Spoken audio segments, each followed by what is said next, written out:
अस्सलामुअलैकुम। बारिश ने जो पानी और सैलाबी कैफियत तो जो पैदा करेगी पड़ेगी, लेकिन हमारे दिल की जो कैफियत बदली है ज़हन साहब जी सर, उसके बारे में शायर क्या कहता है। बारिश बादल तुम और मैं, खुशबू मौसम तुम और मैं। जितना दिलचस्प ये मौसम है, काले बादल रिमझिम बारिश, काले बादल रिमझिम बारिश, नीला आंचल तुम और मैं, बहती नदियाँ गिरता पानी, बहती नदियाँ गिरता पानी, आंखें आंसू तुम और मैं, आंखें आंसू तुम और मैं।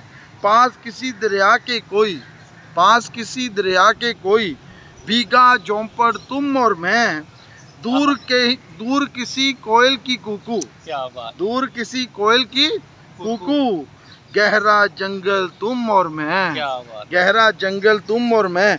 बरखारत जब गीत सुनाए बारिश, बरखारत जब गीत सुनाए, जुर्मट डाले तुम और मैं, दूर कहीं पर छोटा सा एक कच्चा सा, दूर कहीं पर छोटा सा एक कच्चा सा घर तुम और मैं, कंधा तेरा और सर मेरा। हासिल कलाम, कंधा तेरा और सर मेरा, पागल सी चुप तुम और मैं, पागल सी चुप तुम और मैं। बहुत शुक्रिया, थैंक यू।